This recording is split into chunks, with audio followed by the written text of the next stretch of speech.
The perfect dictatorship would have the appearance of a democracy, but would basically be a prison without walls in which the prisoners would not even dream of escaping.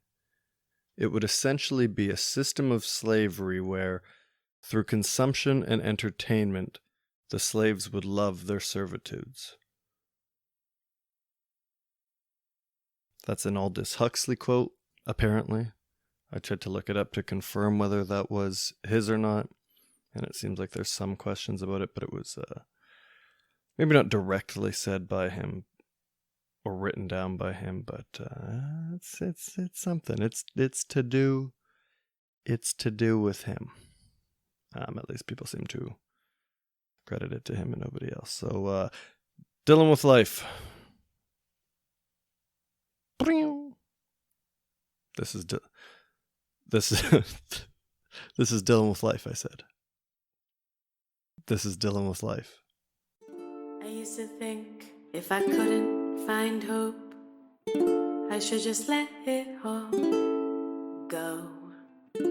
I used to think if I couldn't make dreams come true, I should just let them all go. When life seems impossible, look from a new angle, change just one little thing. When life feels intolerable, find your true source of love. Concentrate, focus on love. Center now, focus on love. Dedicate, focus on love. Focus now, focus on love.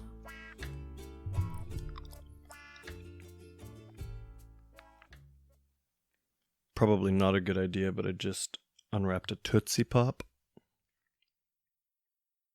It's November 10th, 10 days after the spooky day.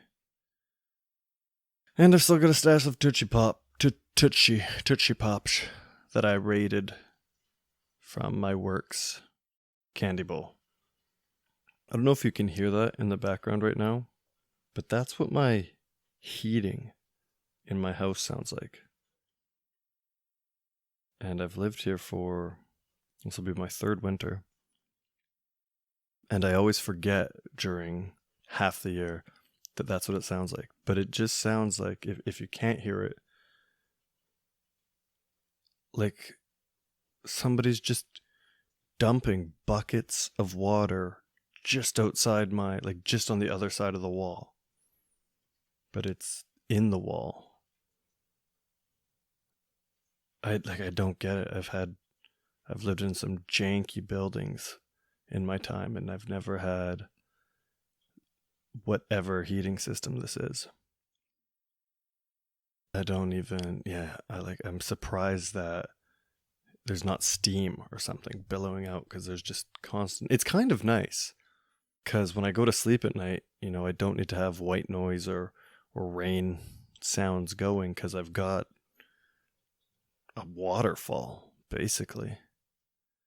People have slept over and been like, what is that? And I'm like, that's just my walls.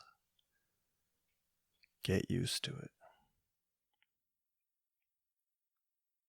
Gonna be taking a lot of Tootsie Pop breaks, I think. Unless it's really annoying for you to listen to.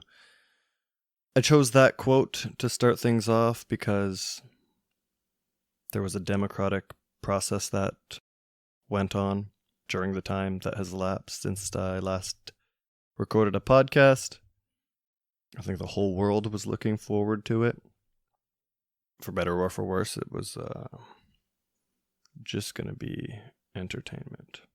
On that note, can I say that the politics in the US is so broken?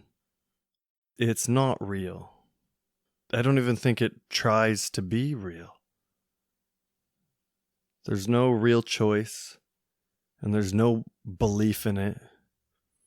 It's all a dog and pony show. The Democrats, the Republicans are so goddamn similar, and no candidate that actually energizes the whole country can break in. Like, look at what happened with Bernie. It's reality TV. I don't know how, but I stumbled onto some video of Donald Trump top funny moments or something. So I clicked on it because he's entertainment.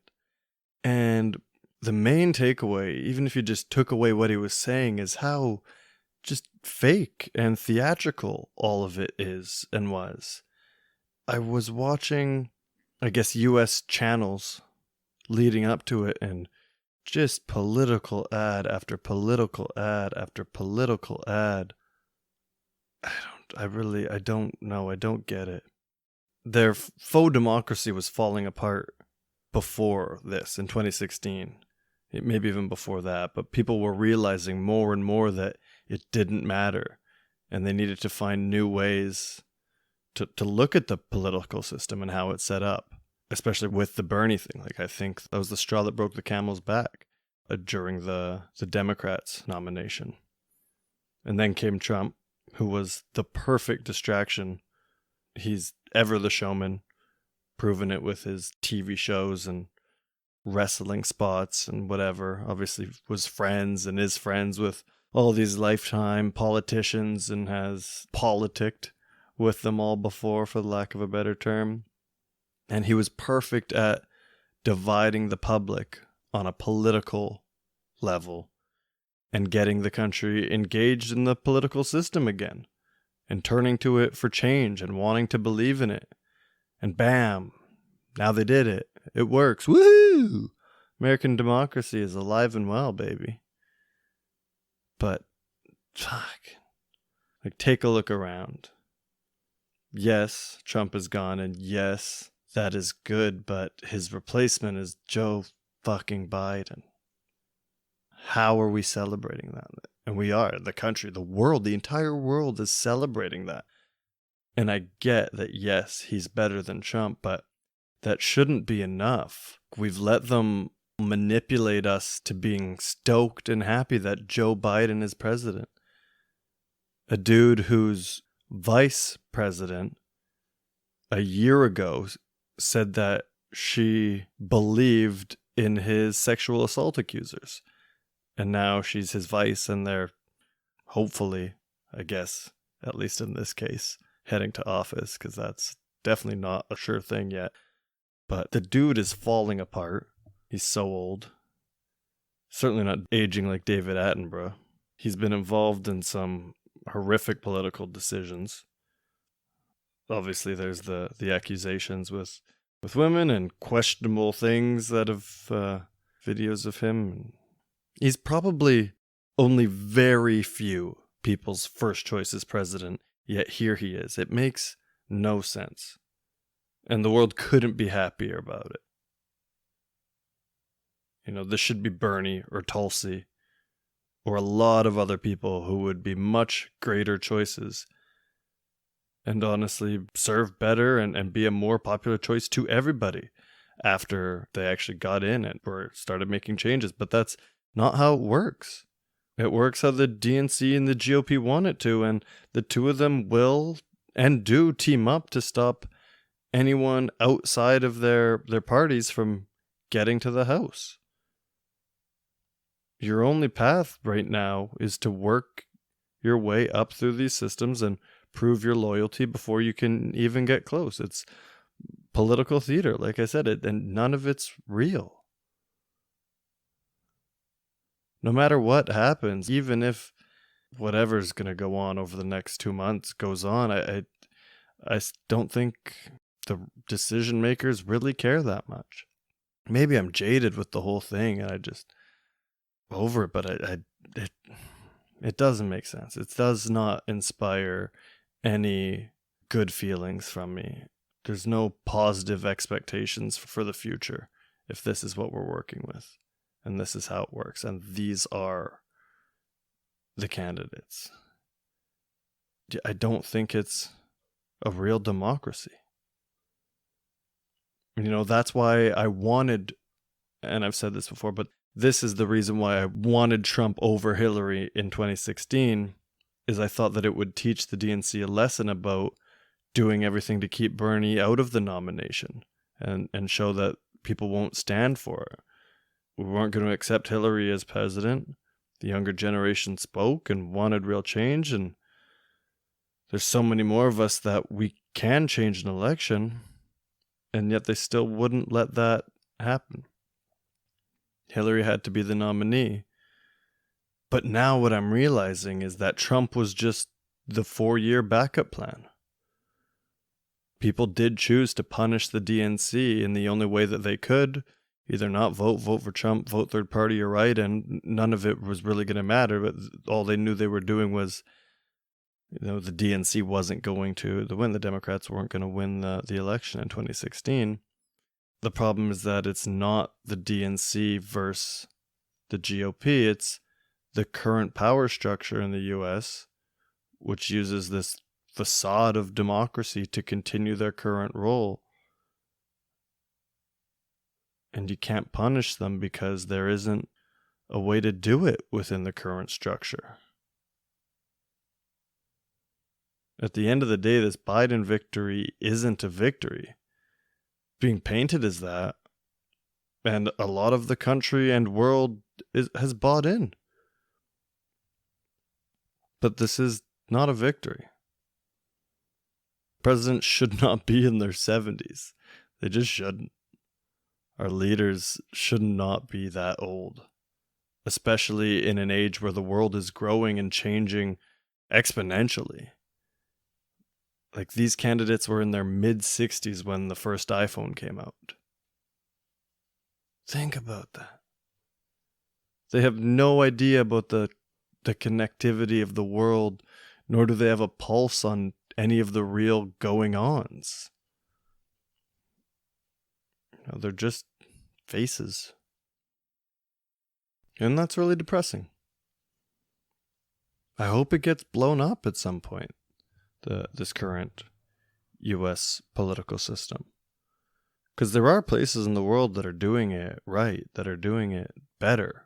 There are certainly places that are doing it worse, but there are certainly places that are doing it worse, but there are places that many people would say are doing it worse, that are doing it just more open. What the U.S. puts forth as its democratic process is not actually what's going on. That's my problem with the whole thing.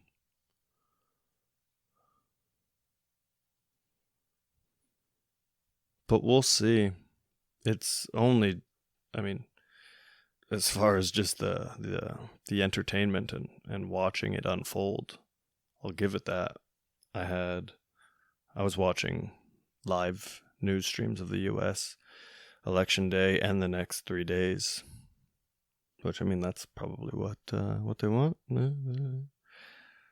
So good for them. But still, as far as whatever we're watching is still going to be incredibly interesting over the next 2 months, because I was reading an article about what Trump actually can do, and it's in the Constitution that by not doing his concession speech, not conceding yet, that there's a lot more steps to go before this election becomes certified. Like, generally, the two nominees, whichever one, once it's clear that they're not going to get enough electoral votes, then one comes out and does his concession speech, concedes, and then it's easier to get through the rest of the process because there's only one horse left in the race. But when one of them chooses not to concede, then it's not done yet. There's a bunch of extra steps to go through where constitutionally both are still in the running, even if the votes are one way or the other. And so Trump has a legit chance, not a high percent chance, but he has a legit, real chance to stay in office by continuing to contest, asking for recounts, filing lawsuits. Basically, the count, the election, popular general election won't matter, and it'll go to the House. And then they'll have to do this election. And from there's a bunch of different things that can go on. And we haven't even gotten to the fact that Trump can weaponize his power you got to assume that most of the military is on his side. You certainly know that most police forces and law enforcement are on his side. And you got to assume that most of the armed citizens are on his side. And any militia group in the US, besides an Antifa group, will be on his side as well. And if he wants to call on them, oh boy. But that's 2020, y'all. Welcome to it. This is the 11th episode of 12, the season finale. Hopefully not the series finale, but the season finale is gonna be a doozy. December's gonna be crazy. I've got this feeling that December's gonna come along, more crazy shit's gonna happen. People are gonna get through it. Christmas is gonna be weird as hell. Suicide rates will be high, unfortunately. People are just it's gonna be a rough time. People aren't gonna have money. People are gonna be in debt. Not gonna be able to see the family, travel. They're gonna be alone. It's gonna be so bad. We'll get through it though, and we'll get to New Year's Eve, and people will be like, oh, finally, let's, at least in whatever way that we can, let's put this year behind us. And everybody's gonna be together. And you count it down. 3, 2, 1. And then at 0, it's just gonna move to like 11:59:1 or something. December 32nd, fucking, and then who knows how many days of December 2020 there'll be. The calendar's just not gonna switch over. Gonna be stuck in 2020 forever. It's not out of the realm of possibility. Not by 2020 standards. Sober October ended just before the election. Actually, like the first night I drank. That's not true. Drank the night before the election. I had 2 beers with some coworkers. But Sober October ended, and that was good. That was fine. I did not feel as productive during the month that I wanted to, or that I've felt in years previous, and that was tough mentally. I felt like I should have been doing or accomplishing more, but when I look back on it, I worked a ton and I was able to get through that, and that is the productivity that came from it. Was not completely running out of gas, which I would have had I been partaking in non-sober October events. But now that the month is over and I'm back on the wagon, off the wagon, I feel under the wagon, honestly. I feel horrible. And, yeah, I'm not happy. I'm in a really bad place, and I realized that today. Today's a day off. Really one of my first days with no work and no social obligations, nobody to see in a while. And I was in bed until sleeping until 3 p.m.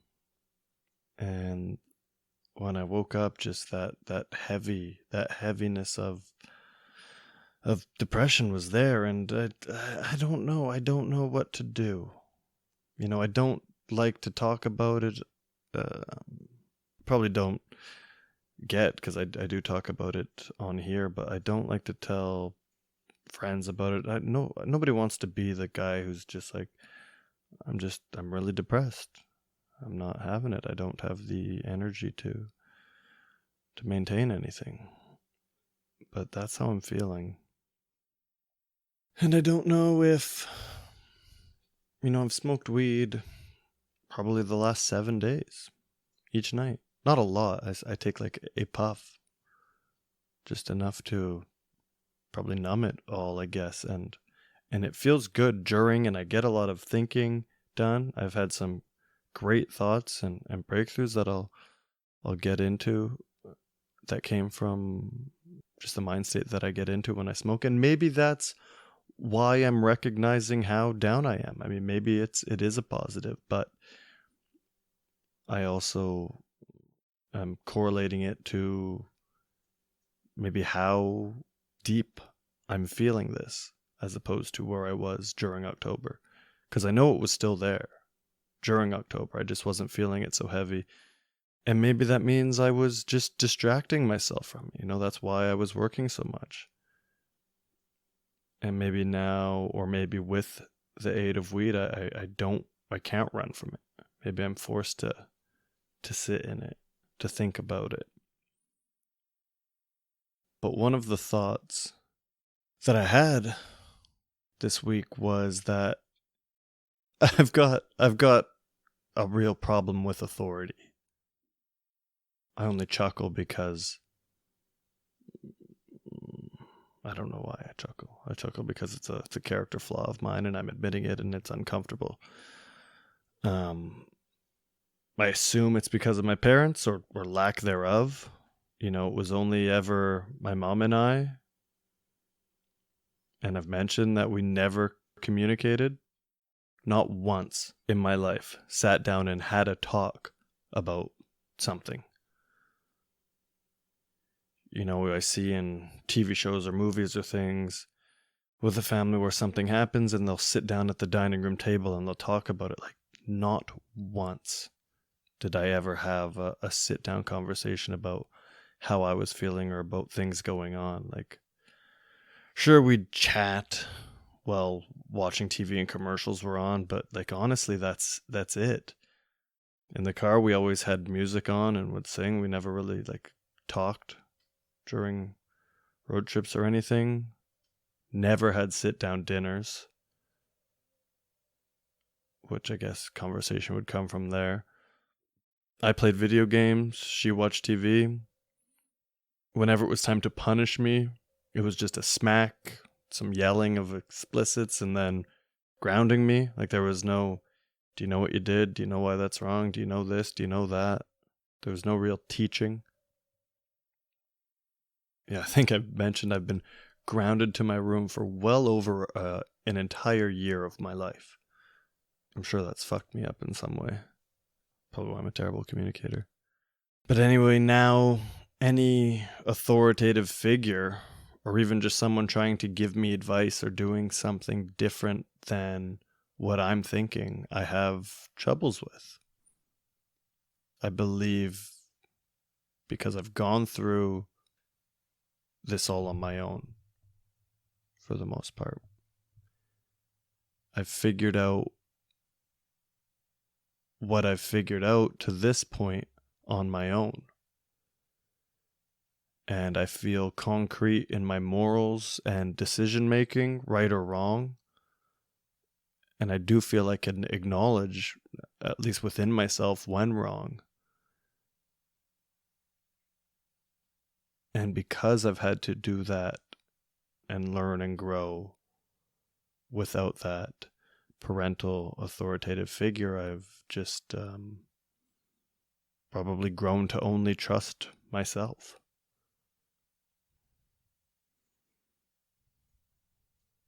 And on that, I've been thinking really that the catalyst of my life, the biggest thing that's happened to affect me, something I never looked at as so important, but probably because I was repressing a lot of it, was my stepdad leaving.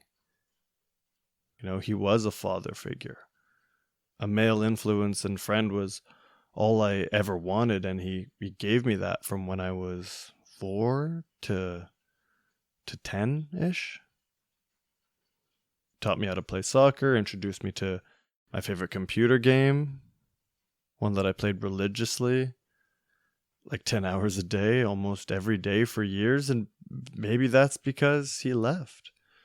And that was what we did together. And that was a way to try to connect or feel connected or feel what I felt when he was around. And yeah, I mean, I look back and a lot of my memories start after he moved out. I have a ton of memories from like before my mom started bringing him around, which is crazy because I was 2 and 3 and I've got like some very vivid, I can see these memories. And then there's this big long period. And I can't call on a lot of memories from what would be the more developmental years of my life. At least not of him. And he was by far my favorite person. Like, I feel really bad. One of the strongest memories I have is, this is around the time they were getting divorced, and I was sleeping and I woke up to them screaming, which was a thing that happened. And I remember coming out and they're, 4 feet apart or something, just yelling at each other's faces. And I came out and I hugged him because I didn't want him to go.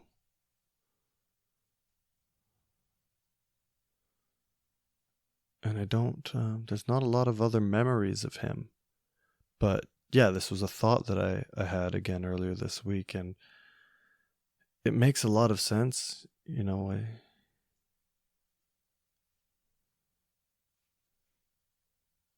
I think that losing him plays a much bigger role or plays a much bigger role to who I am now than I let on. Or that I even know. Like, I don't think I know. I remember when I had this thought, I got chills. It felt like realizing something really important. It felt like my life changed when I realized this. Because yeah, I hadn't I guess allowed myself to think about what that was like, to that pain of losing my father. And it's tough because, or it's weird because I obviously still have my biological father, my father, but I never lived with him, and he wasn't really as big in my life until after. I started seeing him a lot more after this time, and I guess I was able to transition back, but you don't just replace the father that you had every day for years.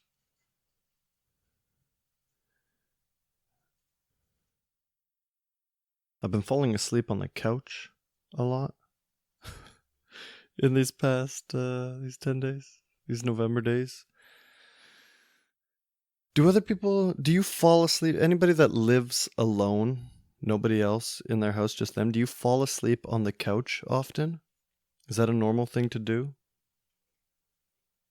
Because I imagine with roommates, and I've lived with roommates for a year, and I don't think I ever really fell asleep on the couch, maybe once or twice, but not the way that I do it, and not as frequently as I do it at home. And it's because I know that it's just me and I can like get comfortable and whatever. I'm not in anybody's way. But is that weird? Like, it's not healthy. A healthy person probably says, I'm tired, I'm going to bed now, instead of being like, I'm tired, I'm gonna blanket and pillow up here and fall asleep watching TV, watching Netflix or Amazon Prime. Somebody gave me their Disney Plus login recently, so I've got that now. But yeah, is that normal? Do you do that? My mother did that. Shit you not. Every single night. I can never remember a night where she didn't fall asleep on the couch watching some TV show and moving to bed at like 2, 3, 4 in the morning. So many memories of either being in my room and then like hearing the TV turn off and then her stumble half asleep to bed.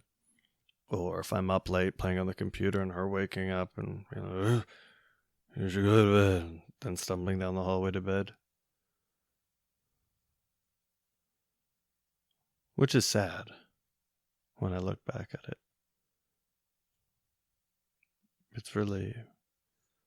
It's hard to look back and know now how much pain,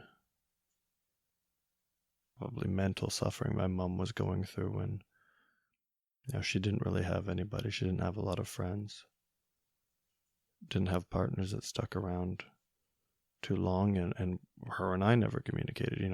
Her dad died when she was a teenager, and her mom had a falling out, and even her sisters she doesn't really talk to, and I can't imagine how alone she probably felt. And I probably didn't help.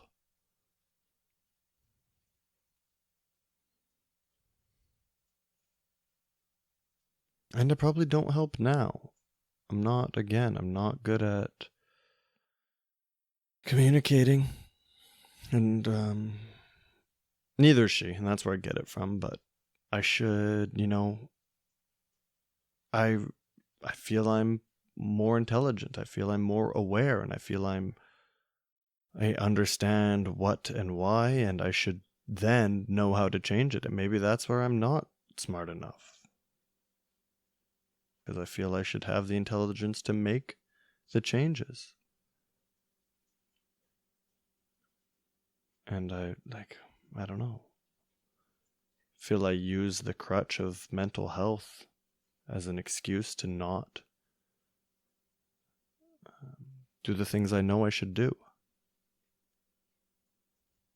In a lot of instances, a lot of cases. It's like someday I just gotta grow up.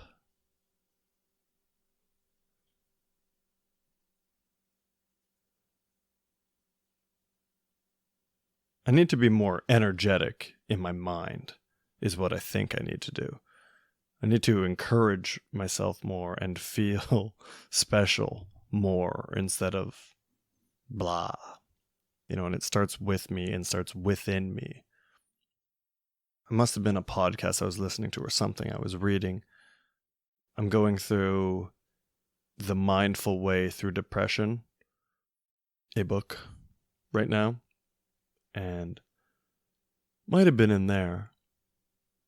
Basically, yeah, I think that generally the thoughts that I have are more down, sad, pessimistic, rather than encouraging and, yeah, this is going to be fun, go get it. It's more like, this is going to happen, this is going to happen, this is going to be uncomfortable, and I'm not going to do well here, and if I do this, it's not going to work, and what if I fuck up? Like, if I can switch that to be more like, fuck yeah, let's go. Yeah, I'm going to do this. Oh, it'll be so much fun. And if not, I'll learn something. Like, at least I'll be better after it. Discomfort is the biggest time of growth for humans. So upbeat, more energy within me. It's not even physical energy, but more mental energy. And that's probably what I'm maybe fighting, but I think that that's easier to, or I'd like to hope that that's easier to create, and it's more of a something that needs to be practiced. Practice flipping the switch from pessimistic to optimistic, or discouraging to encouraging. I think that just needs time, but I think if I can write that down, have that, see that, read that every day, and start acknowledging when I'm thinking that, and then switch it. Because I did that, and I've mentioned before, I did that with saying thank you in my head, or even sometimes audibly, but mostly in my head when something almost goes wrong, when I almost drop this, or when I drop this but things are fine, or when something goes wrong but not as bad as they could have been. When you notice the little slip, stumble, trip, drop, but you catch it before it goes bad. Appreciating that things are good, things are fine. And one of the things early on in the Mindful Way Through Depression that I read, its first main focus is awareness and mindfulness. It talks about the fact that most of our lives are done on autopilot, somewhat mindlessly going from task to task, always thinking about what's next instead of what's now. And I think I'm pretty guilty of that. Like it's probably why I'm never happy, because I'm never in the moment, and happiness is only ever in the moment. And if I'm always looking forward, then I'm always looking at what I don't know yet. And when you look at what you don't know yet, you can get anxious. And when you're anxious, you're usually not very optimistic. You're worried. You're filled with more negative emotions than positive. Whereas when you live in the now and you're just like, I'm here, I'm healthy for the most part. I injured my ankle at hockey, and it is not good. It is one of the worst pains I've experienced. I'm worried that it's worse than it is because it's all the way up. My ankle has started to balloon, and it's reaching up to like the top of my calf, right under my knee, on the back of my knee. It's like a weird tendon that's protruding more than before. Anyway, it really makes you appreciate when you're feeling healthy, when you're not hurt. And I think that's the point, is I can't I didn't appreciate a week ago when I wasn't hurt. And there was always something wrong, and now it's like I would give so many things to not be injured right now. And I should have been enjoying that moment of time not hurt. Enjoying that moment of time healthy. And that's really, now I like sit back and I take a breath, and I'm like, I'm lucky to not be worrying about this pandemic so much because I am unaffected by it. I'm healthy, and my friends and family are healthy, because there's a lot of people that I'm sure are affected by it. And on that note, I hurt myself at hockey, and I was pissed because I was going to miss games, obviously. And BC, where I live, we just got slapped with new restrictions the day after my injury. So we're shut down, half shut down for 2 weeks.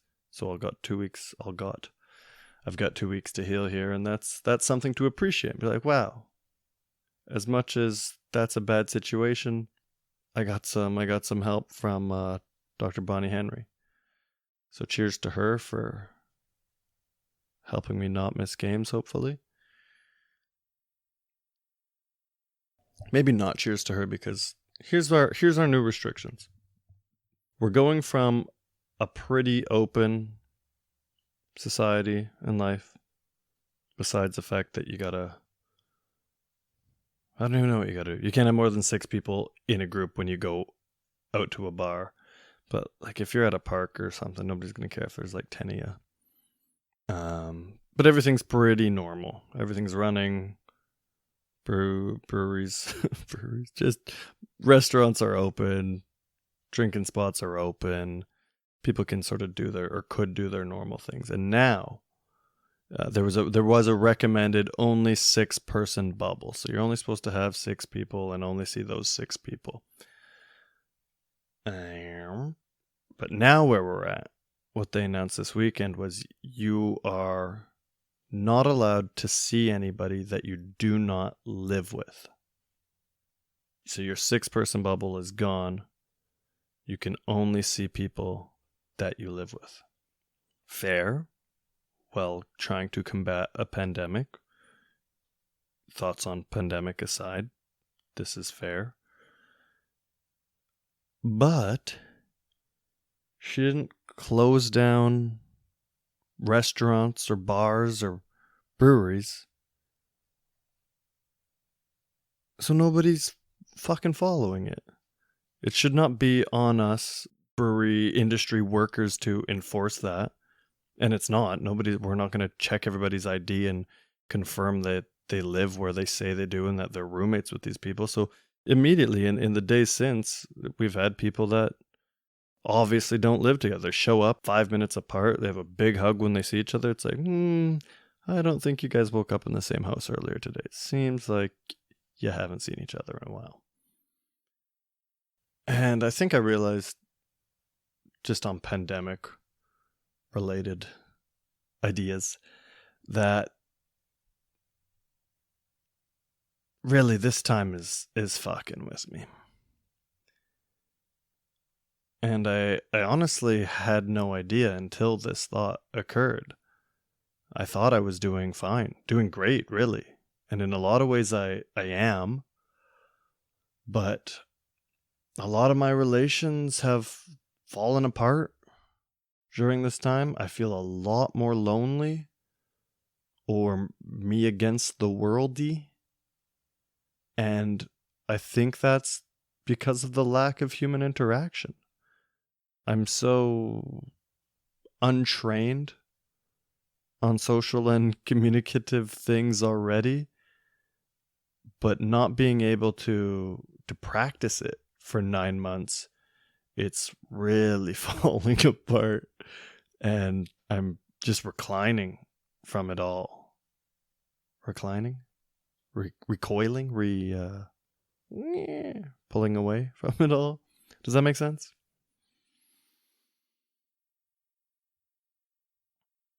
I think it has a lot to do with the lack of hugs. You know, I'm a big hugger. There's a connection you feel. There's a peace, a calmness in a good hug. And, you know, my friends, whether they like it or not, which I think they do. I think we're all huggers. But most of my friends, yeah, it's a big hug to say hi. Good to see ya. It's a hug when we say bye, love ya, get home safe. And I think it's, 9 months without many hugs is taking its toll. Definitely been fiending for some hugs, holding them a little longer. And I think that's one of the farther reaching impacts of this whole thing that we maybe don't realize quite yet. And just the general rise of anxiety and maybe depression and loneliness, besides the actual physical separations, is whatever we mentally get from seeing people, from feeling connected, from hugging, from physical contact. You know, as things were, I'd hug a new person probably every month or two, a friend of a friend or somebody I've met, and saying bye to them all. It's like, well, give this new person a hug because I don't want them to feel left out. Just talking to new people, experiencing new people, all these things are probably playing into our brains, our chemistries. I'll tell you what, it makes me feel so much worse for my cat. Belle's here beside me, cuddled up all cute, seeming normal. And I'm like, Belle, how do you do it? How'd you go from being an outdoor cat to being locked up in a house all day, every day for the rest of your life? I feel I need to free her, because I don't know, I can barely do it.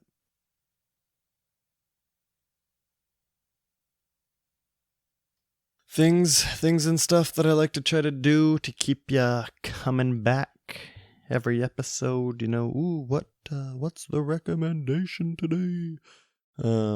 Last episode I started the song of now, the sun, song of now. All it is it's the song that I am listening to right now, as of now. I generally go through periods of just every time I hop on my bike, or every time I'm putting on music, I'll start with one song first that I've been listening to basically on repeat, or at least every 5th to 10th song. And last episode it was Colors by the Black Pumas. And this time, and what I'm going to like about this is it's going to really give you a taste probably for my taste. It'll give you a taste of my musical taste. A little tongue touch of my ear taste buds. So the song I've been listening to the past little while is Shot You Down by Isaiah Rashad. Give it a whirl. Let me know what you think. It is featuring Schoolboy Q and J-Rock. So very TDE. And yeah, it's not I don't really have much to say about it. It's been what I've been listening to. Gets me going. Head starts bobbing. It's one that it's what I'm looking for right now. Nothing worse than thinking of something around the start of a point, choosing not to tangent onto that thing you thought because you want to finish the point, and then finishing the point and forgetting the thought. Which is what I just did. Because there's something I was going to say at the start of that I thought of, but I wanted to finish my point. Had something to do with hip-hop. Rappity raps. Music. Nope, it's not. It's not in there. Anyway, Shot You Down, Isaiah Rashad. Give it a listen. And the recommendation for today, for this episode, is the movie I See You. It's on Amazon Prime. I'm sure you can get a free trial if you don't have an account. I'm sure you can illegally stream it. Not that I condone stealing content from the interweb, but you can do it. I See You. Helen Hunt. Hell of a woman. Helen of a woman Hunt. She's old now, in case you're expecting Twister or Mad About You Helen Hunt, which is definitely always my mental image of her. She's now a grandmother, but still amazing. I hope she listens to the podcast one day. She's in it. Bunch of other people, actors and actresses. It's a suspense, a horror, maybe. Twists, turns. Give it a watch. Don't watch a trailer. Just watch the movie.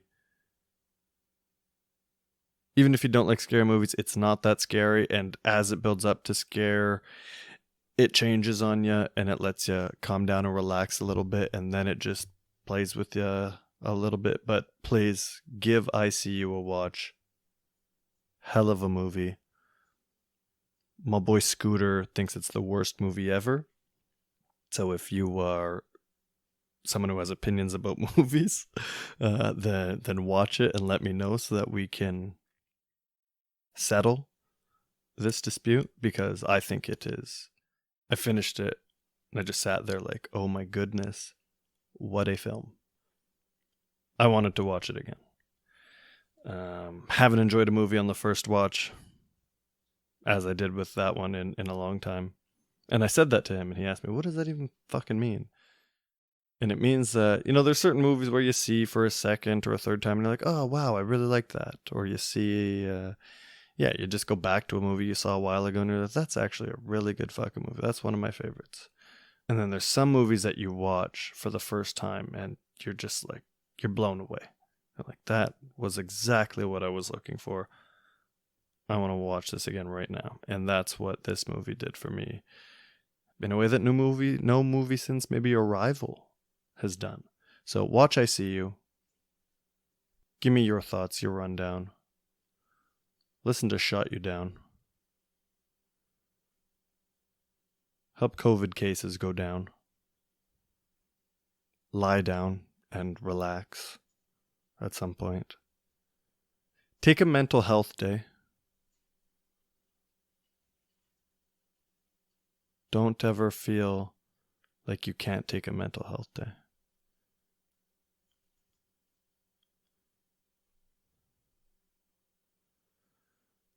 And Smile. Try to smile. Crazy, turbulent times in the world are not only upon us and have been upon us, but there's more coming. And it's easy to get caught up in subconsciously caught up in it all and not know that you're losing control. So remember to sit down and grab control and just sit with it for a bit and smile.